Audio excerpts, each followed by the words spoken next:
Hey everyone, welcome back to the Untrivial Podcast. My name is Allie Nelson. We are officially in the last week of January. We made it. Winter solstice is over. February is almost here, and I am so happy you're joining us today. I actually usually get pretty bad seasonal depression around this time of year, but I think with being on maternity leave, not having to wake up at like 6 a.m. and leave the house in the dark, I really haven't had it so far. And so feeling super grateful that while it is cold and snowy, at least this year, I haven't had to go outside before I'm even awake. Even though I'm still waking up pretty early to be with the baby, it's nice to be indoors. And if you're working remote, I hope you feel that same gratefulness. Next month, we will actually be coming up on 1 year since I launched this podcast. And I actually can't believe it's been that long. There's been so much that's happened both personally and with this show. It has evolved a lot, but I'm feeling really excited. And I also hope that by the time we hit this 1 year anniversary, that I will have my full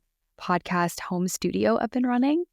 It's coming together. I'd say we're like 40% of the way there, but I'm hoping in the next few weeks, I'll be ready to start filming there and just have like a really great, nicer, amazing setup. So more to come on that very, very soon. My guest today is Miles Santo. Miles is a men's coach and facilitator who helps men honor their truth and actualize their full potential. Today, we discuss what exactly men's work is, the challenges men are facing today, toxic masculinity and male role models, fatherhood, living an aligned life, and so much more. Miles is such a great person, a really spiritual guy, and I really loved this conversation. I think sometimes getting into the challenges men and women face and the different roles they occupy in society can get a bit activating for some listeners, but I really wanted to focus this conversation on men's issues because it's something I really want to know more about. I think we can sometimes get into some zero-sum thinking when it comes to men's and women's issues, but I just want to say that this conversation is really just to highlight a space I'm new to, and we are all going through different difficulties in life, and they all deserve to be spoken about and acknowledged. And so, as I say, take what's for you, leave what isn't, but I really feel like I learned so much from Miles, and I hope you do too. And I hope that you enjoy the conversation. My audio mixer was giving me a little bit of grief with this file when I exported it this week, so there is a little bit of an echo in some spots. I do apologize. I will make sure that it is fixed for next time. But this conversation was just one I would never want to leave out. And now, let's get into the episode.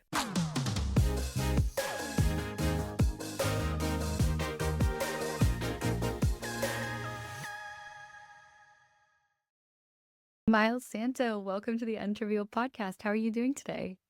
I'm great. Thanks for having me on.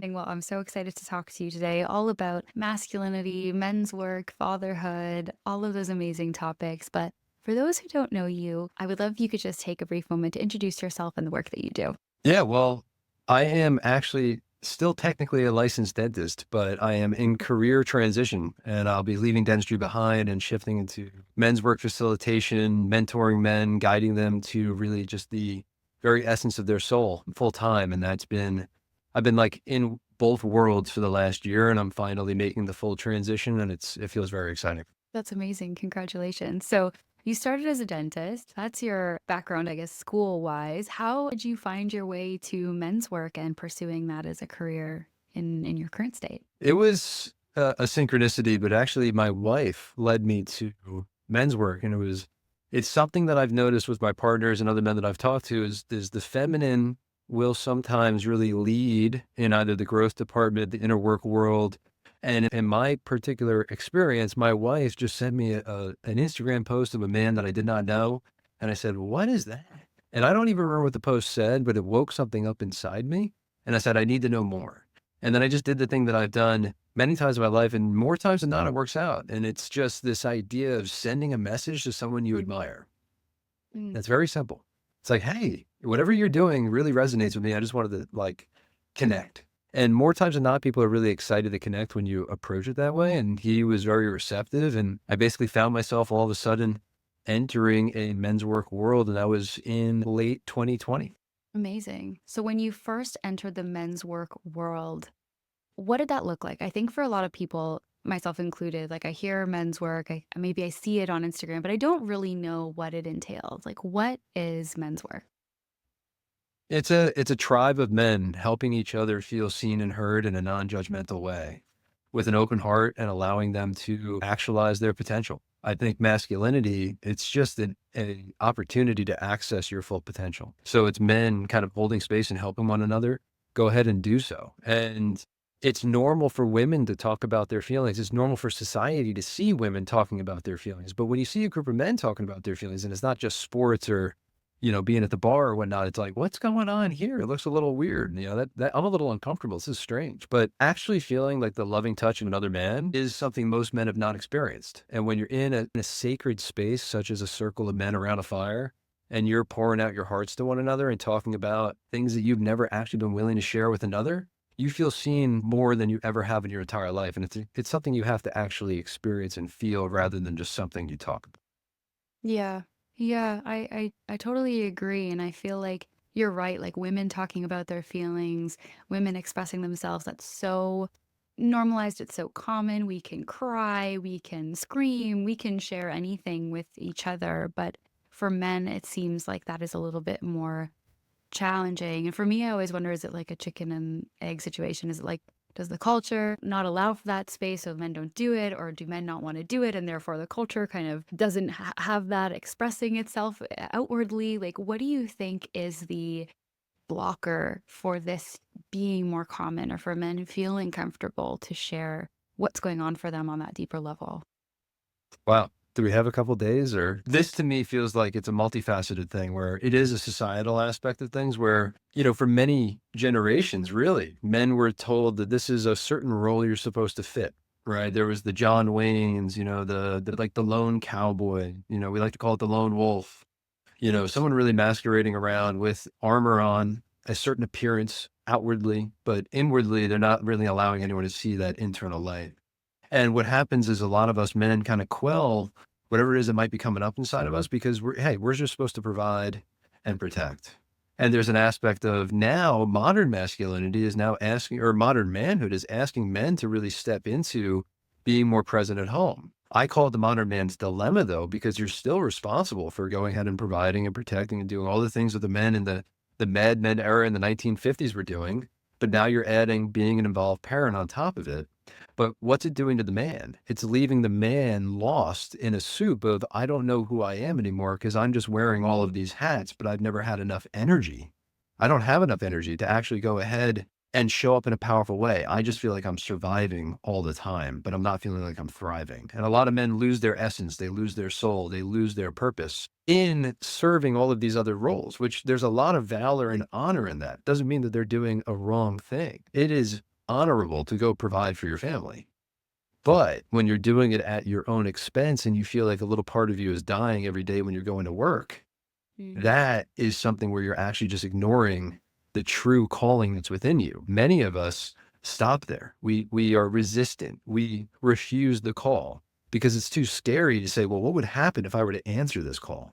How would my life change? Would I be willing for my life to change? Not many people are, a lot of people actually are like, you're doing what? You're moving from New Jersey to Arizona and you're leaving dentistry and making all of this money in a business that you have to starting over when you have no proof of anything? I'm like, yes, because I'm answering the call because my soul is asking me to do something when in actuality, had I not listened, that little bit of me every day was dying more and more. So I might have been physically here, but spiritually, emotionally, mentally, I'm not. And that for me is not living. So in this case, the modern man's dilemma is causing many of us to not live. And I believe it's an affront from everywhere. And also men don't know what it means to be a man. We don't know what's allowed, what's permissible, what's safe, right? Because there's a lot of different perspectives on, well, oh, that might be toxic masculinity, or that maybe that's healthy masculinity, or I don't even know what that is. And I just want you to keep your mouth shut. I'm going to make all the decisions. Like, so there's a lot of confusion as well that I do think plays into the man now saying, well, I don't know what's expected of me or what's needed of me. So I'm just going to put my head down and just kind of go to work and that's it. Yeah. Oh my gosh, there's so much said there that I'd love to unpack with you. And one thing that I think is interesting too is yeah, that provider role. And I've definitely heard men in my life say that it's like I need to provide for my family because they want to do the honorable thing of being that provider, being someone who can sustain the household, but being almost crushed by like, okay, it's all about the money. Like, how much money can I bring home to make sure that my family is secure? And like, what job will make me the most money? And it almost feels like you are stuck focusing on only the compensation if you're looking at a job or a path or a role. And like, that seems so hard. Whereas, yeah, I think that's like uniquely more of a men's issue than a woman's issue. That's never crossed my mind. Like I feel like women have this very like holistic view of the world of like their relationships and family and work. And I think the way that I've approached work has been the same. But even talking to my husband, he's like, no, like money really, really matters. Like I need to provide for you. What are your thoughts on that? Yeah. Well, one, thank you for sharing your experience. And two, providing is a masculine thing. There's a masculine frame to the aspect of providing. And for the feminine, it may not be as natural of a thing to go to, but maybe nurturing is perhaps a more natural thing for you to err on that side of things. Although I actually do believe healthy masculinity has an extremely nurturing side that most men are not really tapping into, but that's actually very quite masculine to tap into. And that could be for another time of the conversation. In the providing world, many of us men get trapped in this aspect of I have to provide. If I'm not providing and I'm needing to force my wife to go to work, or there's a scarcity surrounding the home, that I'm failing as a man. Those things are tied together. So in this case, can we actually start to view providing in the pursuit of living the most aligned life we can live and seeing what prosperity can be created as a byproduct of that alignment versus I'm going to serve the almighty dollar and no matter what, I'm going to make X dollars and everything else will be okay. Because in this case, many of us will pursue making as much money as we need to or we can, but we lose our soul in the process. And then we get to that point of making all this money. And then you say, well, who am I? At what cost was that money? Right. So in this case, I'm actually stepping out of making multiples of six figures and a $3+ million business to actually pursue a life that feels more in alignment for me. And I'm believing in divine provision. I'm believing in having faith and having trust and surrender in the fact not only will I be taken care of because people are going to see me and believe in me, but also because I have divine guidance and divine provision that will be coming to me because of the amount of alignment that I've cultivated in my life. And I've been seeing that in the synchronicities that are presented in my life in terms of relationships, connections, things of that nature. And the seeds have all been planted. And now it's time for things to actually start sprouting. And the last block I personally have is actually stepping out of dentistry and not having a paycheck. That's like the last piece of security that I need to leave behind to fully embody true faith and surrender. So for many men, we're not willing to actually go the faith, surrender, and trust route because that's a very feminine thing. So that's not natural for us to go in that direction. So we're just stuck in the masculine. We want to provide, but we're not willing to embrace the feminine aspect that will actually help us maybe live a more aligned life. So I think the providing aspect of things is something that we have to help other men contemplate. At what cost is the providing that you pursue? And how in alignment and in rhythm does your whole family see? And a lot of times men are also even so focused on, well, we have to make a certain amount of dollars to maintain a certain lifestyle that then they're sending their wives to work. No, you need to go to work. That's what society tells women now in a lot of cases. You have to go work. But at what cost? Are the children not getting nurtured the same way? Are we liking the daycare options that are available? Are we having stable grandparents that are around to take care of our children? Like there's a whole bevy of things that come up when we're just forcing people to work without actually thinking about, well, why do we work? It's a Hmm. whole rewiring of the brain and your programming to actually contemplate these things. And it can be quite scary to people. Well, I've only known one way of thinking. So Totally. it's a little bit of it can screw with your mind. Yeah. Even when, as you were just saying that, it's like, my initial gut feeling is like, well, women want to work and like we should be able to work. And like, of course. But also, I'd be lying if I said the thought didn't come up of like, oh my God, I wish I could just stay home for, 5+ years with my son. Or if I have two kids, like I would love to be home with them as much as I could.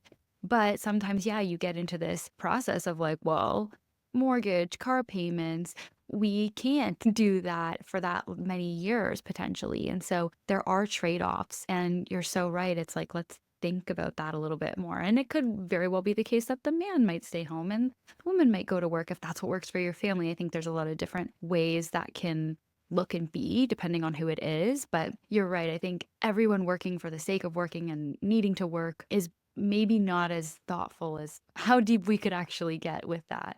And you brought up a good point, though. My wife and I are actually in the process of kind of reshifting the caregiver role. She's been unfulfilled with motherhood.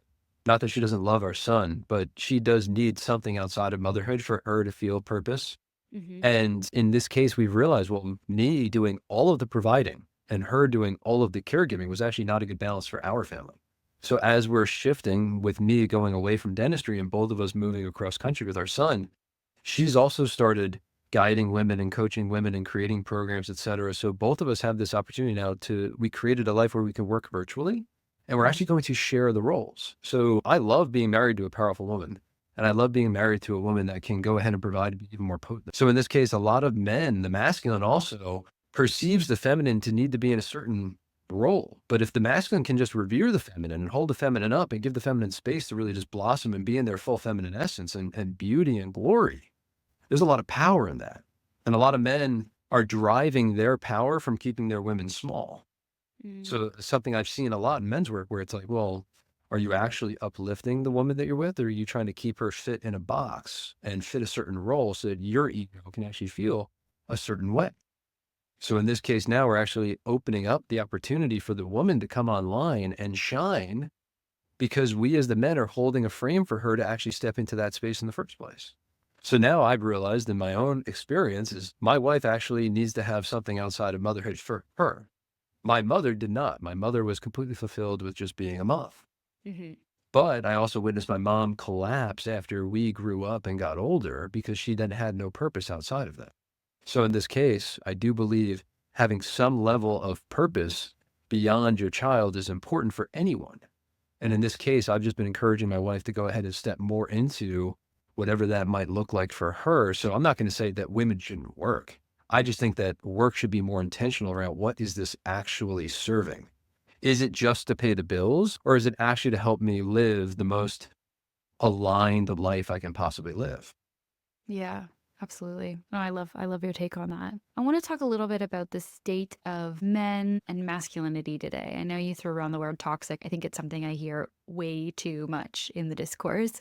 But what is your take on where, men's issues, men's work, men are today?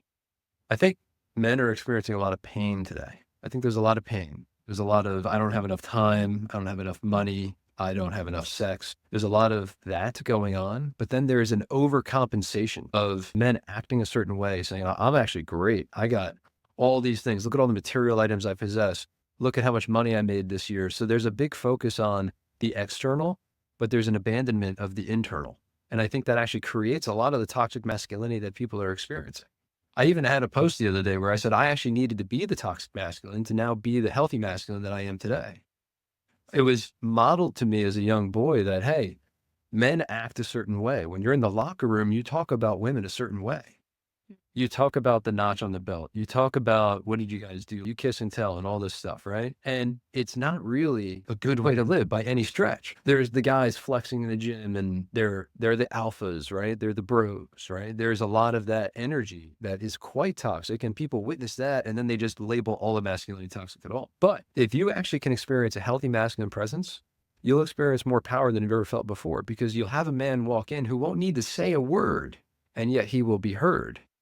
People will be able to feel his presence and know that he could mess them up if he needed to in regards to being able to protect his family. He's a guy you don't mess with, but he doesn't need to say anything because it's a quiet self-assuredness rather than a loud brashness. So a lot of men that are expressing toxic masculinity are not actually men. They're boys. They're stuck in the boy psychology in a man's body. They've yet to go from boy to man in the psyche. And there's a lot of things that might be preventing them from making that transition from boy to man. So in this case, our work in the world, in the men's workspace, is any man that is willing to step into the arena, we're now giving them a thoughtful mirror and a space for them to start contemplating these greater questions of life and starting to understand how to unlock their power and bring a different level of measured confidence and assuredness in a quiet way. You don't have to walk in and make everyone know that you're there, but just by virtue of you standing there, people can feel you. And that actually creates a lot of confidence in people around you. That's how you create impact. So Hmm. in this case, toxic masculinity is largely rooted in the boy to man disconnect because society lacks rites of passage. We don't have initiation for men. We don't have a lot of elders actually helping initiate the younger men into the younger boys into men. A lot of cultures in past times had ritualistic things that existed that say, hey, you're 13. Now you've gone from boy to man. There was a clear delineation. You knew you were a man. But now with the way we live life, we don't have these things anymore. I see 18-year-olds in my chair as a dentist, and I panic thinking, how are they going into college right now? I see 22-year-olds, 23-year-olds. I say, there's a disconnect here. I'm not saying they're all that way, but there's a disconnect. Mhm. So in this case, men initiate men. We need more men to actually help the boys go from boy to man. There needs to be a level of initiation. There have to be some rites of passage. There needs to be a return to the old in that regard. Yeah. How would you describe, I guess, like quality wise, the difference between boys and men? I've heard like self assuredness, a quiet confidence. What else would you say distinguishes a man from a boy? I think the willingness to actually say you're sorry is a great place to start. Accountability. Responsibility, true radical responsibility, being of integrity, being willing to actually be impeccable with your word and in your action. You walk the walk and you talk, well, you talk the talk and you walk the walk. In this regard, it's, you know that if you ask this man to do something, it will get done. It is not met with excuse or complaint or et cetera, et cetera. There's an aspect about a man where you're in a house with a toddler, right? You have a young child. You're in a house, the child makes a mess. What the man would do in that situation is not tell the woman to clean it up or make a fuss while he cleans up. He would actually just clean up without even telling you, without even saying anything. That's just his role. He's just going to clean this. The man's going to go ahead and chop wood and carry water. He's going to be lost in the mundane and be okay with that and not look for praise from anyone because he's going to know internally that he did the right thing. He's going to be able to draw it from within. He's not going to need external measures of satisfaction and success and praise, whereas he actually is able to draw it from within because that man is knowing and capable of how truly accountable he is. And in this case, that man also is willing to have other men alongside him. Many boys are the ones that are lone wolfing. Many boys are the ones that are actually looking great on paper, but then they're collapsing on the inside. So in this case, a man is willing to actually say, I'm not doing well, and I actually need other men as well. So there's an aspect of vulnerability in being a true man as well. You're allowing another to see your heart. Yeah. I love that. Great examples. Thank you. What about in relation to women? If we're thinking about like heterosexual men, how they show up, we've heard a lot about kind of their integrity and their confidence and their vulnerability. Are those the same qualities that you would say, like boy versus man, in relation to women, in relation to their relationships, their romantic relationships? How would you see differences? So to clarify, just make sure I'm hearing correctly, how like a boy would show up in a relationship versus how a Mhm. man show up in a relationship? Yeah. Well, I think the man holds up the feminine. I think there's a reverence of the feminine, and you're not trying to have the feminine fit a certain role. You're not asking your partner to be a certain way. Rather, you're encouraging your partner to be the full essence of herself at all times. So whether it be continuing to encourage and promote growth, not feeling threatened by your partner outgrowing you, there is a natural pendulum in relationships. One partner might grow and then the next one might follow. But a lot of times, a lot of men get threatened by their partner outgrowing them. So they want to keep them in a certain role because then they keep the woman in particular, in this case, like in a servant position, right? They're like serving the needs of the man. But in this case, you don't want a woman who's serving your needs. You want a woman that actually is able to elevate, if not be beyond you. My wife is beyond me. I know that, and I'm okay with that. So in this case, a boy, I think, has a certain picture of what the woman should fit in terms of the role. Whereas I think the man is open and willing for the woman to really just go ahead and be whatever it is that she's wanting to be. Just holding safe space. The sacredness of the union, you're allowing the space and the sacredness of the union to really be the thing that is protected at all times. So you're not keeping it in a box. You're allowing it to go in whatever direction it needs to go because you're trusting in the love of your union. You're trusting in the connection that you formed. You're trusting in your initial match, the spark that brought you together. So you're not trying to stifle that by then trying to hold on to it and grab it and control it. Instead, you're actually surrendering and trusting that, hey, wherever direction this goes, this is actually going to be for us. It's supposed to go this way rather than I got this thing. I need to compress it and hold it and squeeze it and make sure it doesn't ever change because that stifles things. Yeah. One thing I hear online a little bit, and I'd love to know your thoughts, is this idea that men think women are asking for too much. Their standards are too high. They're not rooted in reality of like what they can like quote unquote get out of a man or date a man that they want to date or end up marrying. They're saying like, "Oh, you want him to be, this we'll talk about like silly features like this tall or like make this much money." But like a lot of women are talking about like kind, generous, funny, can respect me and can take accountability. Like the list can be, I think, long, but I think a lot of women are like, yeah, and those are kind of like baseline levels of respect and appreciation in a partnership. What do you think about, yeah, that commentary of like you're out to lunch if you want this many things, ladies? I want to choose my words carefully. I think there's a lack of capacity. Mm. And I think it goes back to that modern man's dilemma where they don't have the energy to meet what is being asked of them because the roles have shifted. It's not just go provide and then have an affair or two and still be accepted. It's actually provide, protect, fill all those old traditional roles, but also be a present father and present husband. We want you right here with us. Do we have the capacity to meet all of these needs or desires? And we do. A true man is able to meet those desires and needs, but I'm not here to shame a man who's listening if you're not. Rather, I'm here to actually let you know that there's support for you. There are men that are here and capable and willing to help you elevate to a point where you do feel like you have the capacity to meet these things. It could feel like a lot. It could feel impossible, but it's not. It's just a capacity game. So what capacity do we have to actually hold this amount of power for a woman to actually experience us in our fullest essence? In this case, a woman is just really asking for a man to show up and be his full self with her, not to be looking at his phone every 3 minutes while they're at dinner, not to be worried more about the finances than being with her, not to be more worried about work than being with her, not telling her you're my biggest priority, but actually spending 60 or 70 hours at the office. There's a lack of congruency in our words and our actions. And this is only because we've lost our way. We are wandering at the moment. And our role as men in the men's workspace is to help men go from wanderers to wayfinders, to help them chart and navigate their own course. And in this case, it could very much be done, but it has to come from a place of capacity and inner authority, honoring thyself, learning who you actually are. And you can't possibly ask these deeper questions of yourself if you're not in a state where you have the physical energy to do so.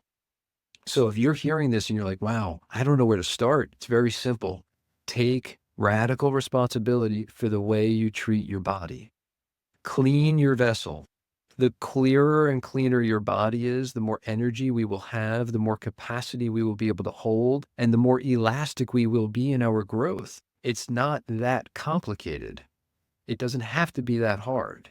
It's just honestly just takes discipline and integrity and commitment because you have to trust yourself.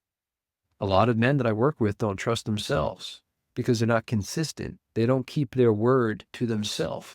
They'd rather keep their word to their boss, but not themselves. And this could even be related to boundaries. It's like, I'm not going to let that person treat me that way again. I'm going to put up a boundary. And then all of a sudden, your little boy gets scared, and then you let that person treat you that way again. That could be for parents. That could be for a coworker. That could be even for a partner.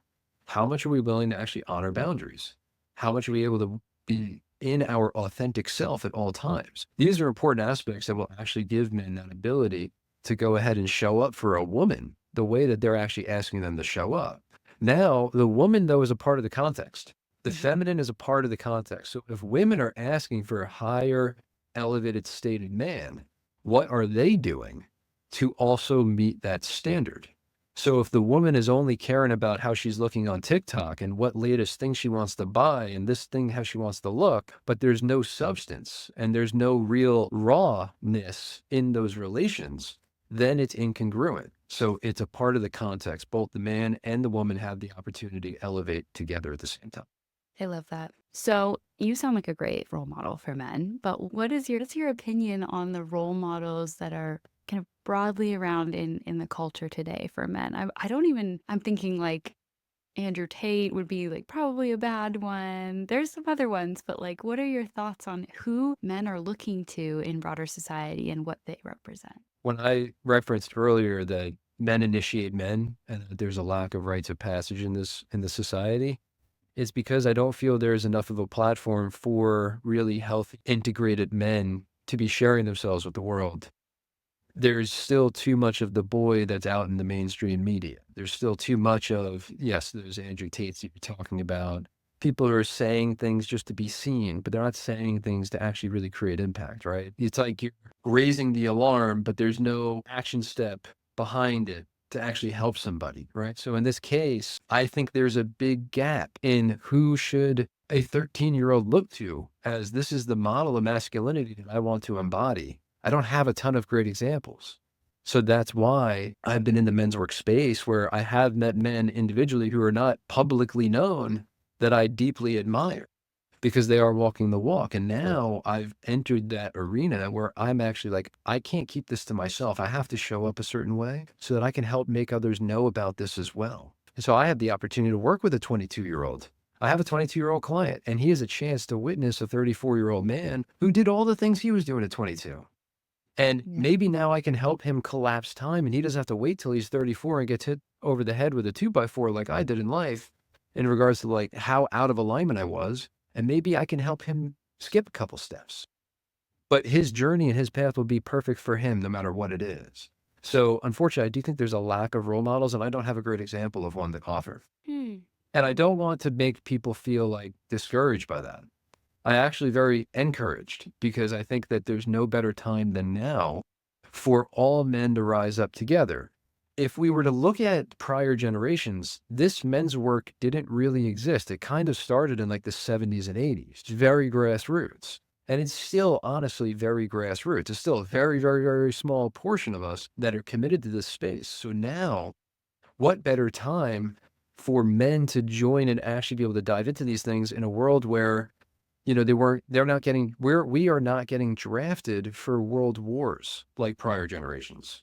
Mhm. There were things happening in our grandparents' generation and our father's generation where they didn't even have the luxury to think about these things that I have the luxury to think of.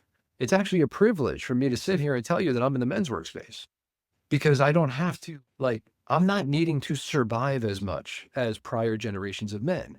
So now I can bring a different level of integrated awareness to masculinity because we have the space to do so because of prior generations' sacrifice. They just didn't have the bandwidth to do this.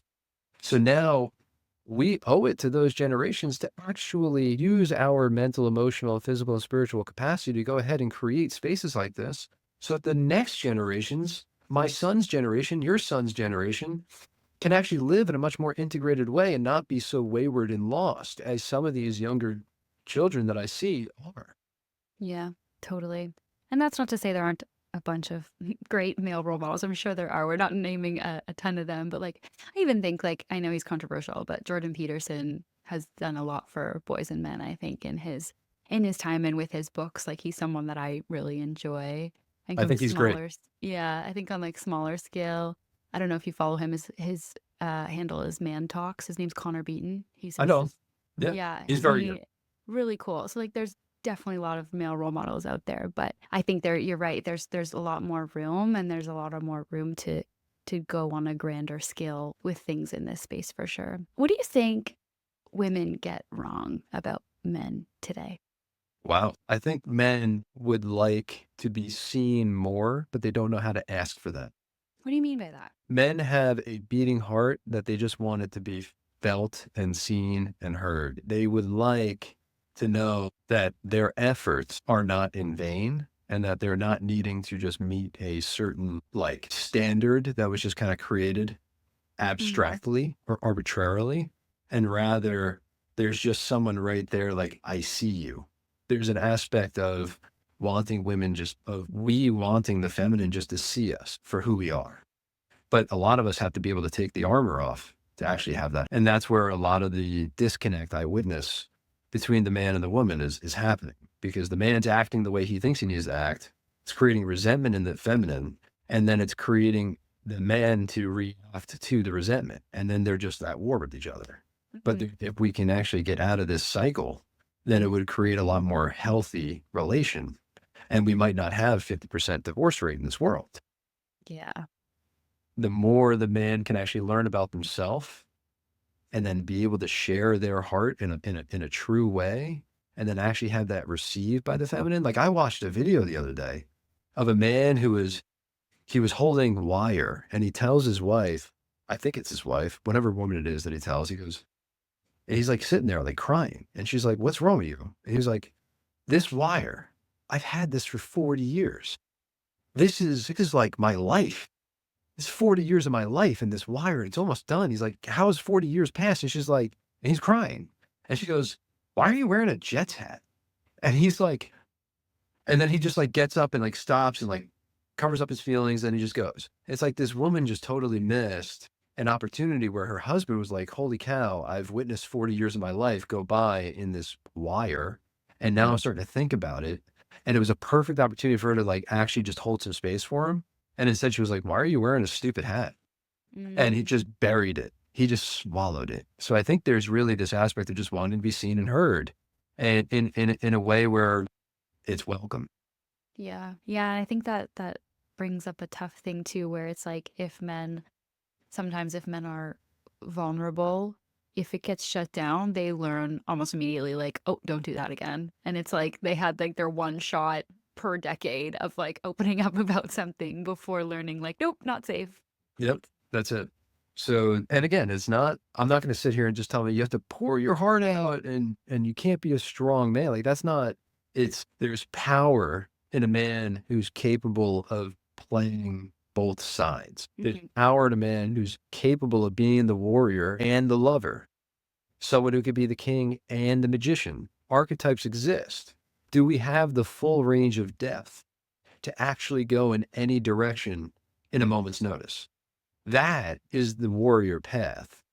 That's the man that you want by your side, because you know they can fight with you or they can cry with you, depending on what's needed. That's a true man. So, one thing I've heard a little bit about is like sometimes men getting support from men is much more like shoulder to shoulder. Like men interact shoulder to shoulder, women maybe more interact more face to face. So it's more common for women to like go really deep and open up about those things, whereas men can maybe connect and maybe talk about their feelings a little bit, but they're like working on something or they're building something or they're watching sports, and it's almost like this indirectness around sharing feelings and being connected with one another. So, what are your thoughts on that as a mode of growing in the masculine versus doing something like men's work where it's very intentional and you're going really deep and raw and real and like going into those places a little bit more, maybe face to face? And I could have that wrong, but like, is that a good understanding of what Yeah. men's work might entail? So I think you bring up a good point, and it's the aspect of the bar or the game being the indirect way for men to actually bond, because Hmm. there is a lot of lack of bonding in society. So those types of activities present an opportunity to bond, which is great. But many times, because there's a lack of intentionality, it's used as a form of escape and numbing rather than a form of intentional space and time that's nourishing for the soul. So a lot of times, even in my own life, it would be like, let's go to the bar and just get a couple of drinks. Before you know it, you're probably talking about something that's happening in life. So it's an opportunity for men to process, but it's not being processed in an intentional way for the most part, or the safety isn't there to just be like, call a friend, like, I need to talk to you. It's like, hey, can we get a drink so I can break the ice? And that's just because it's normal. But you're correct in that the men's workspace is very intentional, where actually some of the most powerful exercises we'll do with our men in our retreats is we'll have them start with an eye gazing exercise. How many times do people actually look each other in the eye? And it's important to actually be able to look someone in the eye. You don't have to say anything, but your transmission can be felt. Hmm. There's power in your energy that can be felt. So oftentimes, a lot of healing can happen just face to face without ever having to say a word. So for men, it's uncomfortable to actually look another man in the eye for 30 seconds. Hmm. But It's also because not only are you looking at them, but you're actually looking at yourself at the same time because you're letting another man see you and you're seeing the mirror reflected back to you.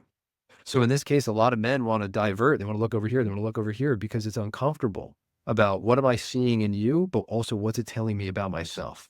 Why am I uncomfortable? Why can't I look at you? So in this case, yes, the bar, the game, those are indirect ways of getting connection, but oftentimes it's not with any intent or any purpose. And then it ends up falling flat. Men's work is much more intentional, but men are afraid to get into that arena because they don't know what they might find out about themselves. I had a client the other day tell me, I'm afraid to start this work even though I need it because I don't know what I'm going to find out about myself. Because I'm going through aspects of making big life decisions that, like, what if I find out that these decisions I'm making in the next month are like actually the wrong decisions? Am I willing to then redo my life? That's a big thing for men to actually have to contemplate. It's a big thing for anyone to have to contemplate. So it's only for the people who are willing to actually do this work that they will actually get what they require out of this work. So, in your men's work, tell us a little bit about it. What's the structure? Is it a retreat? Is it virtual? Like, what would be a typical session or day or weekend in a men's mentorship program with you? So I offer one-to-one work, and then I also have a group. In the one-to-one work, it's just I am your mentor. It's just you and me, and I'm offering virtual calls and then WhatsApp chat support. But we're able to dialogue via audio and whatnot. And it's the integration between the calls is actually critical because that's where you are able to process a lot. And then the calls are like the highlight, right? So that's just very intimate one-to-one work. And there could be a lot of emotional processing. There's a lot of opportunity to kind of help release trauma in the body and whatnot. Now, it's not as great as when I get someone in person. So Mhm. getting someone in person with the breathwork abilities I learned, the breathwork journey that I like to take men through is a somatic experience where I'm helping them release trauma, stuck trauma in the body and creating space for them to connect to themselves and to God. And then they're able to receive messages and coding that they're needing, or they might not even know they need it, but they end up receiving it. That could be life changing. It could be like a psychedelic experience without taking any drugs. So that hands-on work is critical, but I don't like doing it with anyone. I only like doing it with someone that I actually intimately know because I think it's very irresponsible to open someone up in a vulnerable way without having any level of support to put them back together. So in this case, men's work is it's the utmost amount of responsibility to work with another man. And if we're not doing it responsibly, we could actually harm another man and set them backward. So there's an extreme amount of responsibility like I feel for my patients with dentistry that I feel for the men's work. But in my group, it's called the Radical Collective. And what that would look like is it's a combination of virtual and in person. And the retreats, what those are mainly focused around is you tell men they're going to go talk about their feelings, they're not going to be excited. But you tell men that they're going to go have an experience and experience adventure, and they're like, cool, I'm going to climb a mountain. What am I going to do? So you use nature as the vehicle to actually help open men up, open the heart, get them to soften and relax while doing a hard physical thing. And then you go to the top of a mountain and you just talk. And they're like, I cannot believe what's coming out of me because nature did all the work. You're just the facilitator. You're just holding space. You're giving them the opportunity to go confront demons. Hey, go jump off this waterfall. No, I can't do that. Yeah, you can. Go try. And I couldn't believe I could do that. Like these are things that you're witnessing just by virtue of using nature. So the retreat aspect is kind of like the crescendo of all the virtual work that happens either every week or every other week, depending on what offering we have men in, because we have a lot of different tiers of offerings within our group. What would you say are some common challenges men are coming to you saying they experience? Like general pain points that they might be experiencing in life. Yeah, so that's a great question. One of the biggest ones is the providing piece, which you've already hit on. One is actually undecided values. They just don't really know what they stand for. Another is stuckness. So they're feeling stuck or there's a dullness in life where they just feel trapped. They don't know how to get out of it. Another one's addictions, addictions to porn or gambling or booze, even just your phone, right? There's a lot of distractions that are available to us that we're constantly seeking these dopamine hits. that are taking us out of our body and really getting us away from any opportunity for introspective thought. So there's a lot of addictive tendencies that we see. There's also just a lack of purpose or fulfillment. I'm seeing that a lot with men. There's a lack of trust and a lack of self-love. So men are not trusting of themselves. They're not loving of themselves. So there's a big piece there. And of course, the big one, I just not knowing who we are. There's an aspect of authenticity. I don't know who I am. So there's a lot at play, lack of boundaries, lack of physical intimacy. A lot of men are, complaining or wanting more intimacy, but they also know they're not providing the emotional intimacy that is required for that. And Right. then, of course, just the relationship pain points, not being able to communicate with their partners the same or feeling like they never have enough time. Dads, in particular, always feeling like they don't have enough time. And a lot of times, men are playing the martyr, though. They're doing everything for everyone else before they do it for themselves.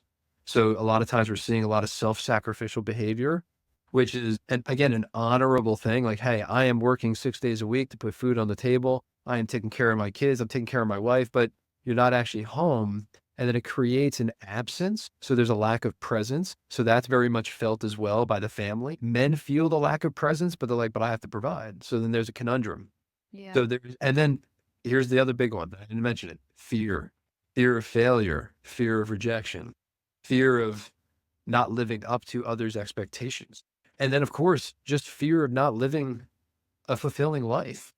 My, in particular, biggest fear myself is not living life, literally not living. Yeah. I'm not afraid of rejection or failure at this point because it's worth it for me to go through the rejection and the failure in switching careers to know that I gave it my very best in living my life. I don't want to be filled with regret in that case. So fear is a huge one just in terms of fear of not having enough money.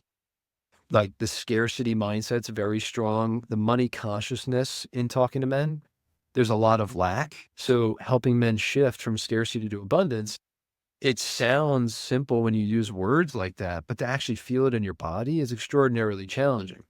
And even in my own experience, I feel more abundant today than I ever have. And yet I only have 2 paychecks left in dentistry. There's a big shift. What does it Yeah. say about me? Right. But now, as we're allowing others to see our full story, we're having people come out that are professionals and are saying, how did you do it? How are you doing it? And a lot of it is rooted in we started with learning who we are first. You have to do that work. The personal development, inner work world is the place that you need to delve into. But a lot of times, the personal development books kind of just keep you in a cycle. There's a lot of like victim, villain, hero, triangle type stuff where you're just stuck in a cycle and it's not actually helping you out of the cycle. So it's really the inner work where you're actually processing a lot of the trauma that's actually helping people get unstuck and break through these big barriers that have been there for years. And then all of a sudden you're like, I can't believe how different I feel. And all of a sudden, then here you are showing up in the world in a very different way. So long-winded answer, but the pain points are many. And it's actually where I start all of my personal clients and where we start our men's group clients. And you need to become aware of the pain in order to look at it in a non-judgmental way, not shame yourself. It's just a true measure of accountability by looking yourself in the mirror and saying, hey, this is what I want my standard to be. This is where I'm living. Now I have an opportunity to close that gap. Now I have an opportunity to step more in integrity. I've named that I have a porn addiction. I've named that I'm popping pills. I've named that I'm drinking to escape my feelings. Great. Now I have the opportunity to actually take precise action and shift that behavior because I'm doing the work. I'm like a loss for words because I'm like, oh my gosh, when you laid it out in that many points, I'm like, holy cow. And, just speaking from my own personal standpoint, I'm like, as a woman, like I try and educate myself on men's issues, but I don't think I quite understand it as deeply as I want to yet. And even just hearing you kind of talk about what's confronting men in all of those different areas of life, I'm like, holy cow. It's the crazy thing because you hear it all. And I'm like, oh, I don't hear that very often, but it's because men aren't sharing their pain very often. And it's almost like that cycle of like, it's hard to maybe empathize if you don't know, but if people aren't sharing, then of course they won't know. And this isn't to blame anyone or anything like that. It's just really eye opening to talk to someone You who's can willing to share what the struggles are. you can see a man's pain in their eyes and in their body. So they may not be telling you, but you can see it and you can feel it. And when you see someone who's not living life and they're ashamed of the fact that they're not living life, it's a very sad thing. I feel very sad when I see that. Now, there are some people who don't even realize that they're running a program. They have no idea that they're not actually living. And that's okay. They can stay that way. That's their normal. That's fine. But for the ones that know that they're not living life, truly living, you can see the pain even if they're not willing to name it because they're afraid to say it. Even with me, though, stepping from one career to the other, there's a lot of fear that could be there had I not processed this of what are people going to think of me. In this case, a lot of times men will be trapped in the fear of, well, what if the thing that fills me up doesn't provide for the family? Am I then a failure of a man? So you're afraid of not only what others will think, but you're afraid of failing your family because you feel responsible for your family. And that's one of the greatest privileges a man has is being responsible for his family. But if we're really not living, then how responsible are we actually being? What would our family actually want? So in this case, there will be a measure of sacrifice that's required for a man to go from point A to point B if they want to go from existing to living or from surviving to thriving. If we want to make that shift and that jump, there is a measure of sacrifice. And I don't like using that word because I know it could be negative, but there is literal sacrifice that is needed. There's a lot of discipline in what are the things that are actually going to help me make my life turn my dream into a reality. I call it the bridge of faith. You have a dream. You have a belief that that dream can become real. But where do a lot of us stop? At our belief. There's resistance. Well, that was cool to believe in that for 5 minutes, but that's not going to happen. So what's the thing we're missing? Faith, actual, real, blind faith. If we can incorporate real faith into our life, it will give us the courage to be willing to actually go ahead and take precise action. And precise action is the thing that will generate turning the dream into reality. I always tell my clients, faith is a active process. It's not passive. You don't just sit and pray. There's a place for prayer. It's important to have a relationship with God. But if you only pray and do nothing, not much will happen. You actually have to take action. So that's where a lot of men will get stuck as well, is to say, well, I've got this thing, but the resistance is so strong that I don't know how to get started. The inertia is too high. So that's where I come in. You might need an outside influence to come in and just say, hey, I'm not a Marine. I'm not going to put you through Navy SEALs training or anything like that. It's not a boot camp, but here is an exercise. What are your pain points? And then I've had men go through it time and time again. They go, oh my God, I didn't know I was living this way. I didn't know I was facing all of this. And I'm like, how do you feel? They're like, I feel like I've got a chance because now I named it. And they feel more liberated. If you can look at it in a non-shameful way and just view it as is rather than judge it for what it looks like, you have an opportunity to actually experience real liberation because now you can take action. I love that. I love that so much. How has men's work and becoming a men's mentor, I know you have a son, has that changed how you show up as a father at all? Fatherhood was the piece that I needed to actually step into my manhood. Now, I don't believe every man needs to be a father to become a man, and I don't think every father is a man. But in my experience, fatherhood was the missing piece for me in my ascension from boy to man because it required now a new level of responsibility for me. It required a new level of inner authority for me to tap into and a new level of power for me to exercise and realize. I had to go through the process of reclaiming my truth, realizing my power, and now chase my calling to actually be the model that I want my son to witness. I want to be the model and the paragon of healthy masculinity and a man who left nothing on the table. I want my son to witness, hey, dad went for it. So there's an opportunity now for my son, even though he's only 3, for him to witness me as I age and to grow with me and see dad really did his best. And I also want in the men's work, it's given me the ability now to know that I will traumatize my son, but pray and hope that I have the awareness to actually apologize to him. Instead, many fathers will bury the shame black that they created because they don't know how to talk about it. And then the kid has to process the father wound on their own because their father didn't know how to talk about it. So my goal, my outcome with my son is not that I won't traumatize him, but it's that I will apologize to him and actually hold space for him so he doesn't have to walk around with the father wound that I've walked around and that prior generations of my family have walked around with. Because I can look at all the generations of my family and I can say, well, it makes sense why each man showed up the way he showed up. He was just doing the best he could with what modeling he received before. Yeah. So this is the opportunity we have as men and as fathers, and you as a mother. We have the opportunity to break the chain. We have the opportunity to break the generational patterns, to transcend. We have the opportunity also to honor what was before. Not only am I breaking the chain of whatever the pain may have been, but I'm also here to honor all of their sacrifice and all of the work that they did to get us here in the first place. I'm only alive because of the lives they lived.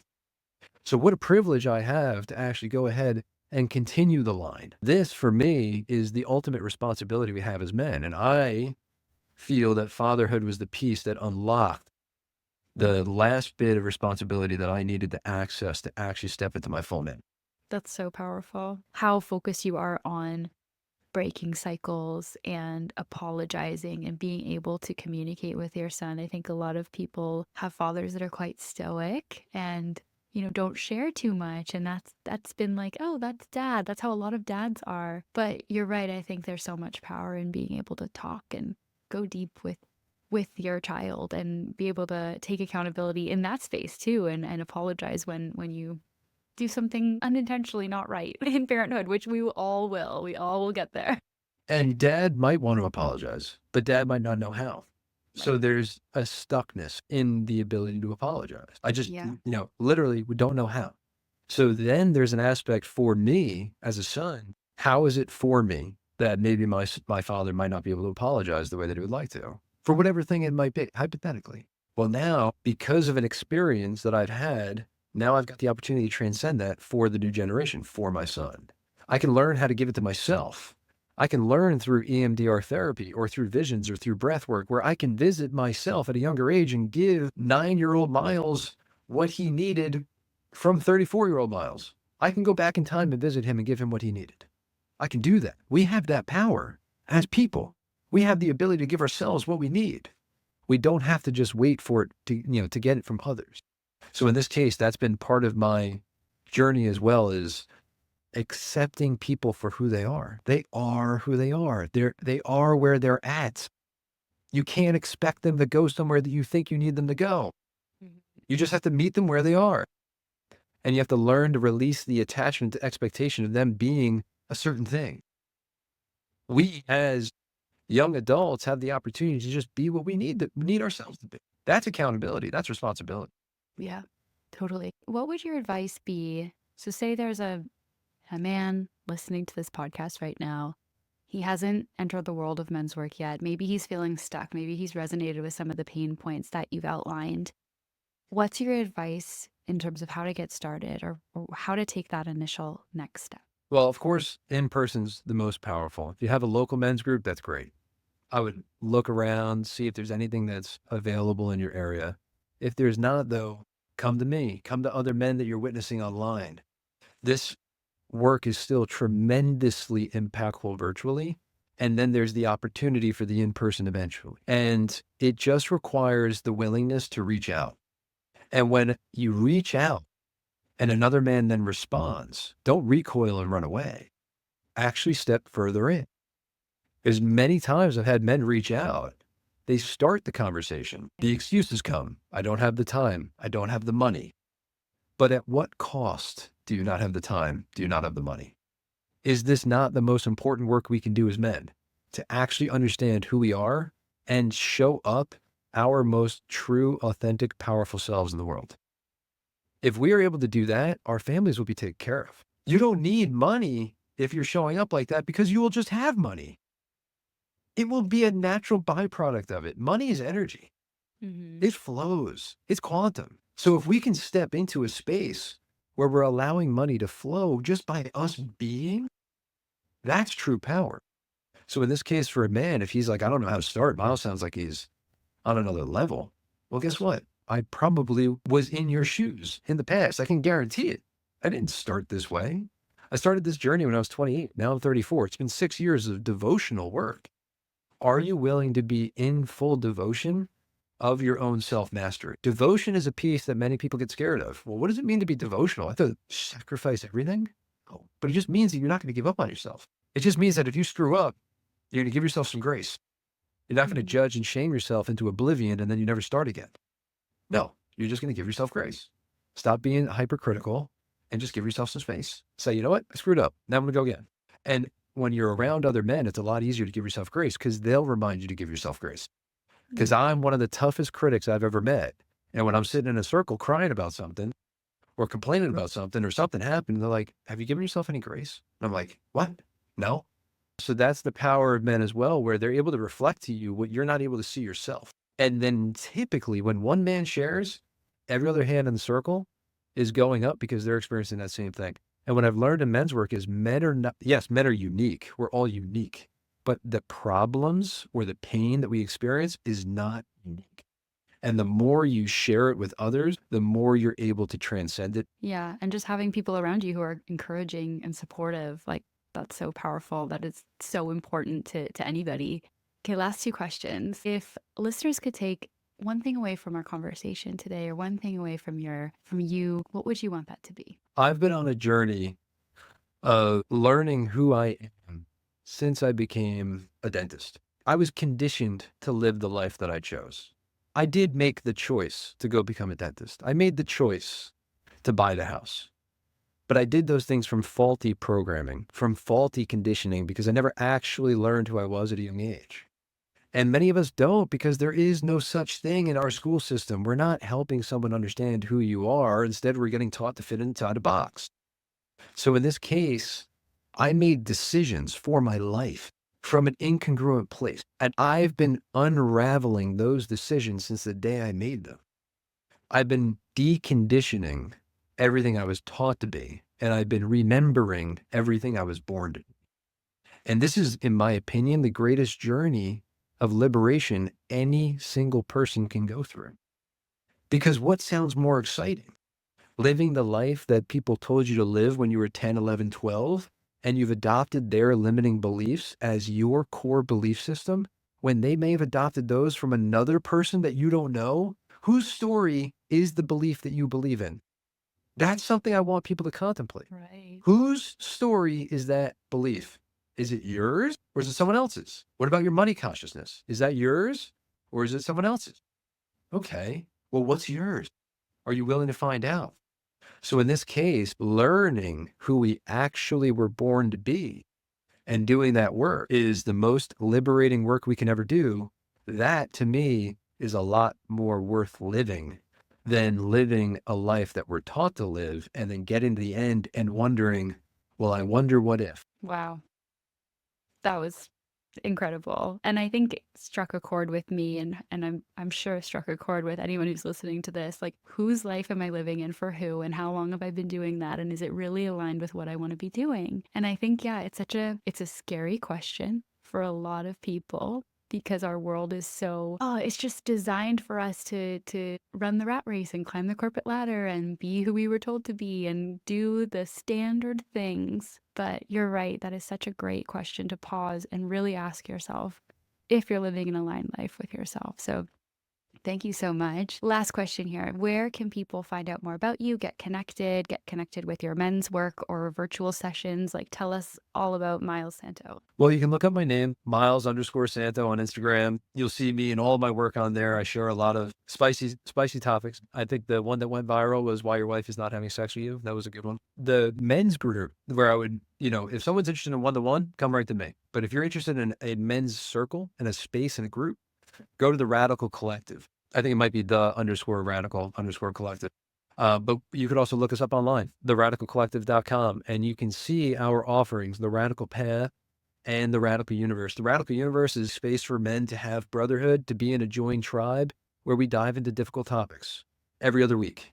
We've talked about God, we've talked about money, we've talked about sex, we've talked about confidence. We've talked about emotional regulation. We've talked about limiting beliefs. We've had guest speakers, and it's a lot of fun. We've got about 20 to 25 men in there right now, and we're closing onboarding in February. So we are opening up. We have another like 5 spots available. But if this is airing after that point, then it's okay. It'll come back in the future. But then we also have the Radical Path, which is our larger offering. It's a 9-month container where basically we're going to help you discover who you are like never before. And you're going to do that in a very intimate setting with no more than 8 men. And that is periodically happening throughout the year. So if this is after February, then the next one will be in July.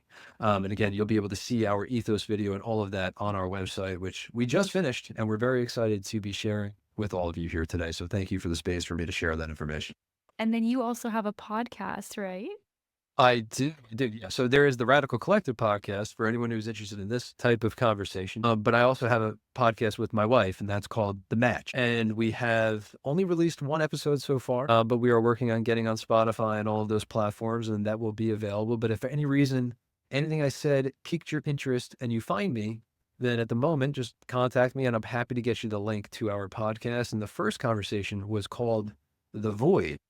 And my wife actually talked about her experience in the void for the last 4 years and how she actually brought herself back to life. And spoiler alert, a lot of it was because of a rupture that I created. Interesting. Well, we'll definitely have to dive into that. And I will link all of your Instagram, website, all of those details in the show notes for this episode. Miles, thank you so much for joining us. You were so insightful, so inspiring. I really appreciate you. So thank you for coming. Thank you so much for the space.